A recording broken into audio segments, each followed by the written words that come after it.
제가 동영교회에 온 지 1년 반이라는 시간이 흘렀습니다. 정말 1년 반 동안 사역하면서 정말 너무 즐거웠고 많이 배워갑니다. 그리고 나이가 많지 않음에도 불구하고 대우해줘서 정말 감사합니다. 이 교회가 정말 하나님께서 사랑하시고 언젠가 이보다 더 크게 사용하실 줄로 믿습니다. 비록 이곳에서 함께하진 못하더라도 항상 동영교회를 위해서 기도하겠습니다. 말씀 전하겠습니다. 우리가 많이 보는 영화나 만화 혹은 드라마에는 그 이야기의 주인공이 반드시 있습니다. 그리고 모든 세계관과 이야기는 그 주인공을 중심으로 진행됩니다. 예를 들어 어떤 영화에서 주인공이 길을 잃고 방황하지만 결국 자신이 누구인지 깨닫고 돌아오는 이야기가 있습니다. 또 어떤 드라마는 주인공이 억울한 상황 속에서도 정의를 이루기 위해 싸우는 그런 이야기도 있습니다. 이야기에서 어떤 사건이나 인물들이 등장하더라도 모든 것은 결국 주인공을 중심으로 돌아가게 됩니다. 그렇다면 우리의 삶을 이야기라고 할 때 주인공은 과연 누구일까요? 우리는 종종 내 삶의 주인공은 나라는 이야기를 듣습니다. 당연히 그렇게 생각할 만합니다. 내 삶이라는 무대에 가장 많이 등장하는 사람은 바로 나이고 가장 많은 대사를 하는 사람도 나이기 때문이지요. 그런데 과연 정말로 그럴까요? 오늘 말씀을 통해 우리의 삶이라는 이야기의 진짜 주인공이 누구인지 함께 알아보는 시간이 되기를 바랍니다. 우리가 이전까지 함께 살펴봤던 다윗은 하나님의 마음에 합했던 왕이었습니다. 그는 수많은 전쟁을 통해 이스라엘의 영토를 확장시키고 주변 국가들과 관계를 정리하여 국가의 안정된 기초를 마련했습니다. 그리고 다윗의 아들 솔로몬은 평화로운 시대의 왕이 되어 정치, 경제, 문화적으로 전무후무한 전성기를 누리게 되었지요. 특히 하나님께서 솔로몬에게 한 가지 원하는 것을 들어주겠다고 하셨을 때 하나님께 구한 것은 권력이나 재물이 아니라 백성들을 올바르게 재판할 수 있는 듣는 마음 그리고 분별력이 있는 지혜였습니다. 이처럼 하나님을 의지하는 자세로 시작한 솔로몬의 통치는 하나님께서 기뻐하셨고 지혜와 부와 영광을 허락해 주셨지요. 그래서 솔로몬은 예루살렘 성전을 건축해서 하나님을 예배하는 중심을 세우고 주변 국가들과 외교, 무역을 통해서 막대한 부를 축적했습니다. 또한 국방과 행정을 정비해서 이스라엘을 다른 나라들로 하여금 쉽게 넘볼 수 없는 그러한 강국으로 세우게 되었습니다. 일반적인 기준으로 봤을 때 솔로몬은 나라의 평화를 이루고 백성들을 풍요롭게 하는 최고의 성군이었습니다.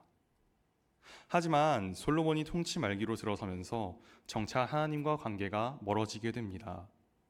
화려한 궁궐과 대규모 건축 사업을 계속하기 위해 백성들에게 무거운 세금을 지게 하고 강제 노역을 요구했습니다. 이 과정에서 이스라엘 12지파 중 유다 지파는 면제되었고 나머지 11지파가 남은 부담을 다 떠안는 그런 구조였습니다. 특히나 세금을 가져다가 진행했던 사업이 수도인 예루살렘과 그 주변인 남부에서 진행되는 것들이다 보니 북쪽에 있는 지파들은 우리가 무슨 혜택을 받는 것인가 불만이 생기게 되었고 이것이 이스라엘 분열의 원인이 되었습니다. 결정적으로 솔로몬은 이방 여인들과 정략 결혼을 통해 수많은 이방 여인들을 아내로 거느리게 되었는데요. 그들이 가져온 이방 신들을 숭배하게 되면서 종교적으로도 타락하게 되었습니다. 그 결과 하나님과 관계에서 멀어지게 되고 백성들도 신앙심을 저버리게 되지요. 하나님께서는 그런 솔로몬의 타락을 내버려 두지 않으셨습니다. 열왕기상 11장 12절에 보면 이렇게 말하고 있습니다. 제가 읽겠습니다.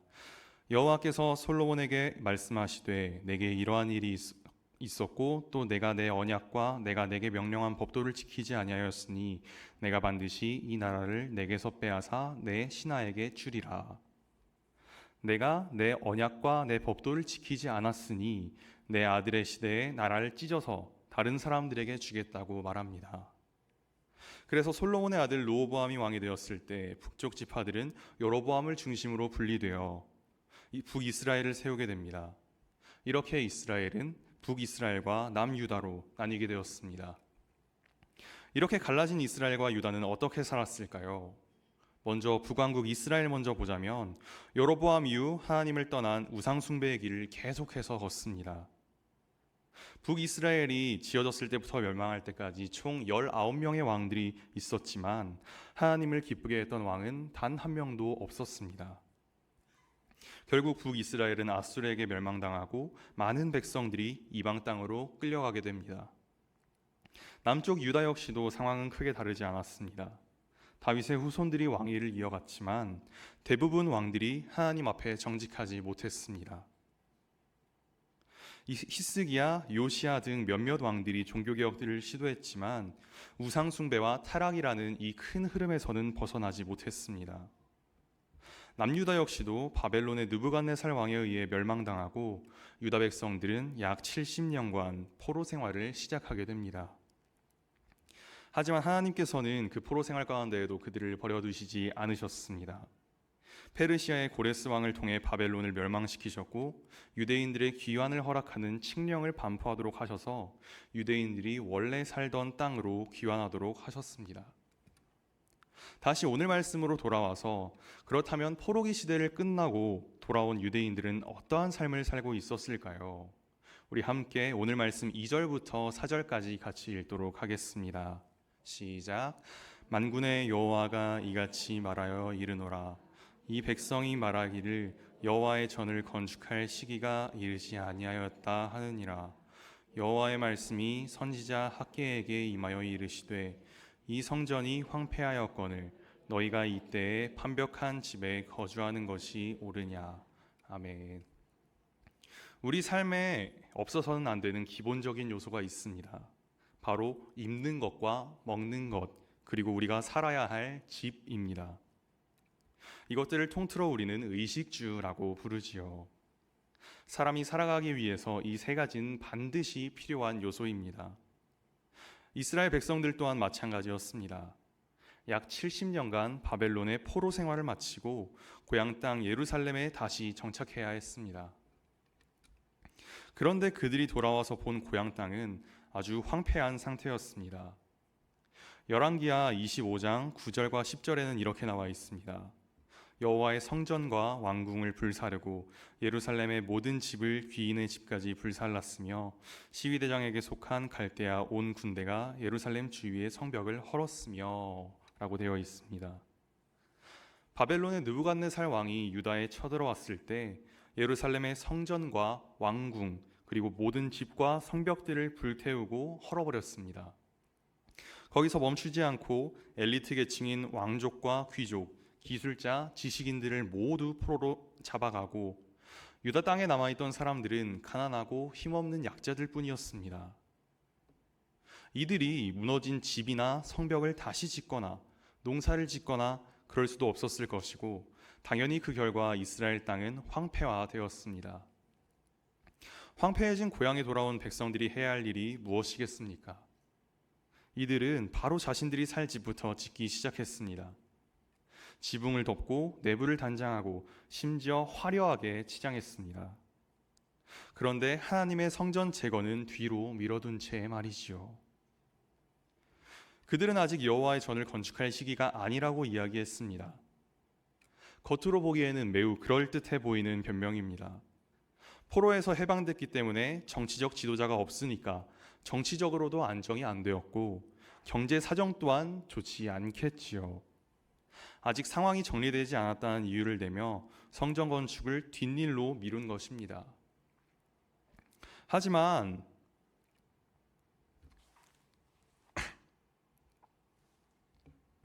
하나님께서 내가 거할 성전은 완전히 파괴돼서 황폐하고 보기 싫을 지경인데 너희들이 살 집은 호화로운 장식들로 치장하고 완전한 모습을 갖추고 있는 게 맞느냐라고 백성들에게 말씀하십니다.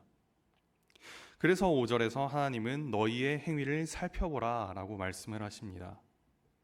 유다 백성들에게 하나님의 성전을 지을 때가 아직 되지 않았다는 그 변명들이 얼마나 가증스러운 일이며 변명인지, 더 나아가 너희의 신앙의 우선순위가 뒤바뀌었으며 주인 되신 하나님보다 자신들의 안위와 만족을 앞세운 삶을 지적하며 스스로를 돌아보고 깨달으라고 권면하시는 겁니다. 주객전도라는 말이 있습니다. 주인과 손님의 위치가 바뀐다는 말로 사물의 경중, 완급, 선후가 뒤바뀐다는 뜻을 가지고 있지요. 마치 이 당시 유대인들의 삶을 나타내는 것 같습니다. 이 당시나 지금이나 크게 다름없이 자신보다 높은 사람이나 존재가 있다면 그분을 더 극진하게 대접하며 모실 겁니다. 하나님은 어떠한 분이십니까? 하나님은 이 세상을 만드신 만물의 주인이십니다. 그 만물엔 당연히 사람 또한 포함되어 있죠. 그렇다면 유대인들은 하나님을 어떻게 대하는 게 옳겠습니까? 하나님을 극진히 대접하는 게 우리의 상식적으로 옳은 일이겠지요. 그런데 이들은 하나님을 극진하게 대하며 모시기보다 일단 자기 먼저 자기부터 살고 보자는 태도를 취하고 있습니다. 물론 본인부터 사는 거 중요합니다. 나부터 제대로 살아야 다른 누군가를 모시고 극진하게 대접할 수가 있겠지요. 그런데 이들의 문제는 자신들이 살 집은 호화로움을 넘어 사치스러울 정도로 지어놨습니다.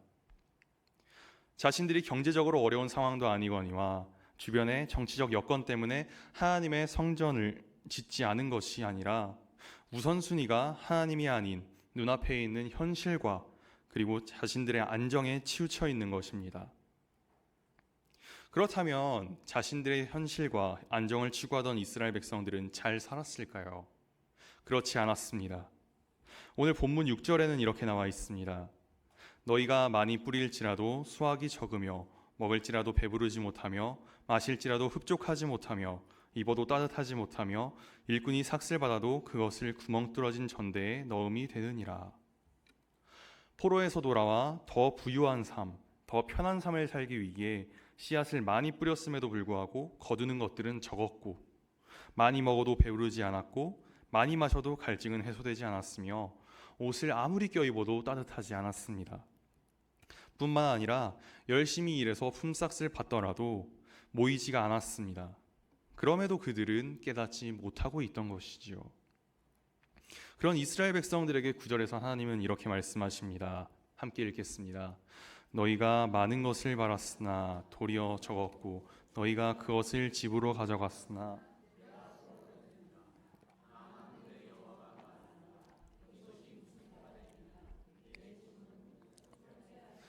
너희는 각각 자기의 집을 짓기 위하여 빨랐습니다. 아멘. 너희가 많은 것을 바랐으나 도리어 적었고 너희가 그것을 집으로 가져갔으나 내가 흩어버렸다. 왜냐하면 너희가 각각 자기의 집을 짓기 위해 빨랐기 때문이라고 말씀하십니다. 한마디로 말하면 이스라엘 백성들의 우선순위가 잘못되었기 때문이며 씨를 뿌리는 것과 먹고 마시고 입는 것, 열심히 일하는 것 모두 성전 건축 이후에 할 일이었다라고 말씀하시는 것이죠. 여러분, 농부는 수확을 많이 하기 위해 씨를 많이 뿌리고 땀을 흘리면서 일을 합니다. 그러나 아무리 노력해도 하늘에서 비가 내리지 않으면 그 모든 수고는 헛될 수밖에 없습니다. 하나님께서 이스라엘 백성들에게 가뭄을 보내셨습니다. 곡식이 자라지 않고 포도나무도 무화과나무도 열매를 맺지 못하게 하셨습니다. 왜냐하면 그들에게 하나님의 집보다 먼저 세워야 할 집이 없다는 것을 알게 하기 위함이었습니다. 이런 하나님의 말씀을 들은 이스라엘 백성들은 어떻게 반응을 했을까요? 본문 11절 말씀 제가 읽겠습니다. 스알디엘의 아들 수룹바벨과 여호사닥의 아들 대제사장 여호수아와 남은 모든 백성이 그들의 하나님 여호와의 목소리와 선지자 학개의 말을 들었으니 이는 그들의 하나님 여호와께서 그를 보내셨습니다. 백성이 다 여호와를 경외하며 하나님께서는 학개 선지자를 통해 이스라엘 백성들과 지도자들에게 분명한 메시지를 주셨습니다. 성전은 무너진 채 방치되고 있었지만 백성들은 각자의 삶에 몰두하며 그 상황을 당연하게 여겼습니다. 하나님보다 자신의 삶을 먼저 챙기고 성전 재건은 나중의 문제라고 생각했던 것이죠. 학개 선지자가 하나님의 말씀을 선포했을 때 사람들은 무시하거나 흘려들을 수도 있었습니다. 하지만 이들은 하나님의 말씀을 청종하는 모습을 보여주었는데요. 왜냐하면 이들의 마음에 변화가 일어났기 때문입니다. 학개 1장 14절 말씀을 보면 이렇게 기록되어 있습니다. 여호와께서 스알디엘의 아들 유다 총독 스룹바벨의 마음과 여호사닥의 아들 대제사장 여호수아의 마음과 남은 모든 백성의 마음을 감동시키심에 그들이 와서 만군의 여호와 그들의 하나님의 전 공사를 하였으니, 이들의 마음을 움직인 것은 바로 하나님의 감동하심이었습니다. 선지자를 통해 하나님의 말씀이 들려왔지만 그 마음 속에 들어가도록 한 건 하나님이었고, 그것은 사람들의 행동으로 이어졌습니다. 또한 본문 15절을 보면 공사를 시작했던 날은 같은 해 여섯째 달 24일이라고 말합니다. 23일 만에 모든 준비를 마치고 성전 공사를 다시 시작하게 된 겁니다. 70년 가까운 포로 생활 이후 돌아온 지 몇 년이 흘렀고 성전은 여전히 무너진 상태인데, 하나님의 말씀 한마디로 이들의 태도가 180도 바뀌어 성전 건축을 위한 준비를 끝마쳤습니다. 그만큼 열심히 준비한 것입니다. 얼마나 하나님 말씀에 열정적으로 반응했는지를 보여주는 것입니다. 그리고 이 공사는 4년 뒤에 완공되었습니다. 무너진 성전을 세우는데 시간이 걸렸지만 하나님의 감동하심에 반응하여 준비를 마치는데 단 23일이면 충분했습니다. 그만큼 이들은 마음을 다하고 뜻을 다하고 힘을 다해 하나님께 다시 나아간 것입니다. 하나님은 이 세상을 창조한 주인이십니다. 그냥 심심하셔서 이유 없이 만드신 것이 아닙니다. 하나님께서는 세상을 질서 있게 창조하시고 피조물 하나하나마다 분명한 목적과 역할을 부여하셨습니다. 창조에는 반드시 목적이 있다는 것입니다. 우리의 일상에서도 마찬가지입니다. 우리가 어떤 물건을 가지고 있는 그 이유는 분명합니다. 예를 들어 스마트폰은 단순히 장식이 아니라 전화하고 유튜브를 보고 SNS를 하기 위해 가지고 다니는 것이지요. 수저는 우리가 밥을 먹기 위해 집에 하나씩 꼭 갖고 있지 않습니까? 칼이나 가위는 무언가를 자르기 위해 존재하는 것입니다. 그런데 만약 이 물건들이 자기 역할을 하지 못한다면 어떻게 될까요? 우리는 그것을 버리고 더 나은 것으로 바꿉니다. 잘못 만든 스마트폰이 전화를 걸 수도 인터넷을 할 수도 없다면 새 것으로 바꾸지 않습니까? 이처럼 하나님께서 창조하신 목적이 우리에게도 분명하게 있습니다. 그렇다면 우리 인생의 창조주이신 하나님께서 우리를 왜 만드셨는지 우리는 반드시 그분의 뜻을 물어봐야 합니다. 하나님의 의도대로 존재하고 그 뜻에 맞게 쓰임받는 것이 바로 우리의 삶의 진짜 의미입니다. 성경에서는 이 목적을 보여주고 있는데요. 창세기 1장 28절 말씀 함께 보겠습니다. 하나님이 그들에게 복을 주시며 하나님이 그들에게 이르시되 생육하고 번성하여 땅에 충만하라.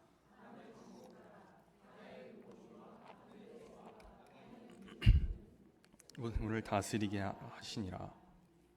하나님께서 사람에게 주신 첫 번째 사명이자 목적은 세상을 다스리는 청지기의 역할입니다. 청지기란 다들 아시다시피 주인의 재산을 대신 맡아서 돌보고 관리하는 사람입니다. 그는 주인의 뜻을 따라서 움직여야 하며 결코 자기 마음대로 해서는 안 되는 직책이죠.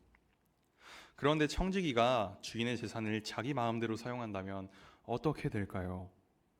그것은 충성된 청지기가 아니라 불성실하고 위험한 종이 될 것입니다. 마찬가지로 우리가 하나님께서 맡기신 삶과 시간, 재능, 물질 모든 것을 주인의 뜻을 무시한 채로 내 뜻대로, 내 고집대로 사용한다면 그것은 잘못된 삶입니다. 우리는 하나님의 피조물로서, 더 나아가 하나님의 청지기로서 살아가야 합니다.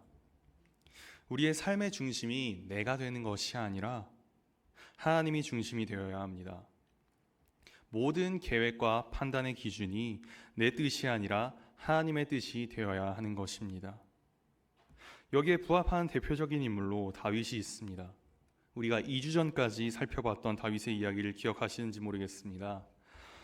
다윗은 왕이 된 후에도 전쟁 중에도 삶의 중요한 순간마다 항상 하나님께 먼저 묻는 사람이었습니다. 블레셋과 전쟁을 치를 때도 하나님, 제가 올라가도 되겠습니까? 라며 하나님의 뜻을 물어보고 그 뜻을 따랐습니다. 그의 승리의 비결은 전략이 아니라 바로 하나님 중심의 삶이었습니다. 우리가 본받아야 할 또 다른 예시는 바로 예수님입니다. 예수님께서 십자가를 앞에 두고 겟세마네 동산에서 기도하실 때 이렇게 말씀하셨습니다. 아버지여, 이 잔을 내게서 지나가게 하옵소서. 그러나 내 뜻대로 마시옵고 아버지의 뜻대로 하옵소서라고 말씀하셨습니다. 예수님은 십자가의 고난이 얼마나 큰지 아셨습니다. 하지만 자신의 뜻보다 하나님 아버지의 뜻을 따르셨습니다. 하나님의 계획에 완전히 순종하셨습니다. 이처럼 하나님 중심으로 산다는 것은 하나님의 뜻을 묻고 하나님의 말씀에 귀를 기울이며 그 뜻에 따라 순종하며 살아가는 것입니다. 사랑하는 동영교회 성도 여러분, 나의 뜻, 나의 생각, 나의 의지를 내세우며 살아가는 것이 아니라 하나님이 우리의 우선이 되어 하나님의 뜻에 귀를 기울이고 하나님의 뜻을 순종하며 살아가는 저와 여러분이 되기를 소망합니다. 말씀을 정리하겠습니다. 오늘 말씀에서는 백성들이 하나님을 중심에 두지 않고 자신의 윤택하고 풍요로운 삶을 살기에만 몰두했던 모습들을 보았습니다. 그러나 하나님께서는 그들의 삶의 방향이 잘못됐음을 말씀하시며 너희의 행위를 다시 살펴보라고 말씀을 하십니다. 그리고 마지막에는 지도자들과 모든 백성들이 하나님의 말씀을 듣고 경외하며 성전을 건축하기 시작했습니다. 삶의 방향이 사람 중심에서 하나님 중심으로 바뀐 것이지요. 그런 백성들에게 하나님께서 내가 너희와 함께 하시겠다고 말씀하셨습니다. 하나님 중심의 삶에는 하나님의 동행과 임재의 약속이 항상 따라오게 됩니다. 내 뜻과 내 계획, 내 만족이 아니라 하나님의 뜻과 계획을 따라 순종할 때 우리 인생은 하나님이 기뻐하신 방향으로 나아갈 수 있습니다. 우리의 뜻과 생각, 의지를 내세우며 하나님과 반대로 살아가는 것이 아니라 하나님의 뜻과 계획을 따라 순종하여서 하나님이 기뻐하시는 삶, 하나님의 동행과 임재를 경험하는 귀한 삶이 되는 저와 여러분이 되기를 간절히 소망합니다. 기도하겠습니다. 사랑과 은혜가 많으신 하나님 아버지, 오늘도 말씀으로 우리를 가르치시고 이끌어 주심에 감사드립니다. 주님, 우리가 각자 인생의 주인공의 자리를 내려놓습니다. 주님의 자리를 대신 차지하지 않겠습니다. 오직 주님 한 분만이 우리 삶의 중심이 되어 주셔서 말씀하여 주시고 우리를 인도하여 주시고 우리의 삶을 다스려 주시옵소서. 어떠한 일이 일어나도 주님의 뜻을 구하며 살아가는 겸손하고 순종하는 주의 백성들과 자녀들 될 수 있도록 주님 인도하여 주시옵소서. 감사드리며 살아계신 예수 그리스도 이름으로 기도드립니다. 아멘.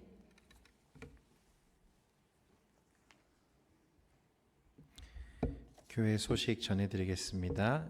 우리 돌아오는 28일에는 오후 2시부터 3시까지 지역 청소를 통한 노방 전도가 있습니다. 여러분 많이 참여해 주시고 기도해 주시면 감사하겠습니다. 오전에 저희가 또 인사하고 또 안내해 드린 것처럼 우리 설교하신 이다니엘 전도사님 오늘을 이제 마지막으로 사역을 내려놓고 국가의 부름을 받게 되었습니다. 우리 전도사님 군복무 기간 동안 강건하도록, 그리고 신실한 주의 종, 또 탁월한 설교자, 주님의 양을 사랑하는 진실한 목자로 세워져 갈 수 있도록 여러분 이 시간 잠깐 우리 함께 전도사님 사역을 위해서 같이 기도하는 시간을 가지면 좋겠습니다. 마음으로 축복해 주시고 격려해 주시고 또 주님의 뜻을 잘 이루어가는 진실한 사역자 되도록 함께 기도하겠습니다. 존귀하신 하나님 아버지 감사합니다. 주님, 우리 주님께서 세우신 우리 불러주신 우리 다니엘 전도사님, 주님 귀한 사역을 충성되게 감당하다가 이제 주님 뜻이 있으셔서 또 국가의 부름이 있어서 또 이제 군 복무를 위해서 사임하게 되었습니다. 주님 어디에 있든지 신실한 주의 종 되게 하시고 탁월한 설교자 되게 하시고 주님의 양을 사랑하는 진실한 목자 되게 하셔서 주님 더 크게 주님이 사용하실 만한 존귀한 자 될 수 있도록 인도하여 주시옵소서. 주님께서 써주시고 하나님 또 하나님 이 시대를 향해서 참 어려운 시대에 그를 부르셨는데 하나님 쓰임과 주님의 뜻에 합당하게 사용되어지는 우리 전도사님 될 수 있도록 인도하여 주시옵소서. 존귀하신 하나님 아버지, 오늘 하루의 모든 예배를 잘 마무리하고 또 이 시간 주님이 은혜 주셔서 우리가 우리 전도사님을 또 축복하며 또 보낼 수 있도록 인도해 주셔서 감사합니다. 주님께서 부르셔서 이 길 걷게 하셨고 주님 믿음의 가정 또 목회자 가정에서 자라게 하셔서 더 귀하게 또 하나님의 뜻이 있으셔서 또 이 자리로 부르셨는데 하나님 우리 전도사님 어디에 있든지 간에 신실한 주의 종 되게 하시고 탁월한 설교자 되게 하시며 주님이 사랑하시는 양을 목숨을 다해 사랑하는 진실한 목자 될 수 있도록 인도하여 주옵소서. 군복무 기간 동안 그의 영육간의 강건함을 지키시고 더 건강하고 더 강하고 더 하나님께 쓰임받을 만한 존귀한 자로 세워지는 은혜의 시간 되게 하여 주시옵소서. 우리가 또 헤어짐이 있지만 주님 주 안에서의 교제가 끊어지지 않게 하시고 서로를 더 사랑하며 기도하는 귀한 관계 될 수 있도록 인도하여 주옵소서. 주님 또 오늘 귀한 말씀을 들었는데 오늘 이 말씀을 통해서 우리가 참 도전을 받습니다. 우리 삶의 참 주인이신 하나님 아버지, 또 그 하나님이 우리 삶의 가장 우선이 되시고 전부가 되시는 참되고 진실한 삶을 살아가는 우리 모든 동현교회 성도들 되도록 인도하여 주옵소서. 그렇게 하나님의 영광이 우리 삶 속에 가득 드러나기를 간절히 소망하오며 이 모든 말씀 예수님의 이름으로 기도합니다. 아멘. 이제는 우리 주 예수 그리스도의 은혜와 아버지 하나님의 극진하신 사랑과 성령님의 위로 교통 충만케 하시는 은혜가 여기 모인 모든 동현교회 성도들과 권속들 머리 위에 또 주의 길을 가기를 원하는 우리 다니엘 전도사님 머리 위에 이제로부터 영원토록 항상 함께 있을지어다. 아멘.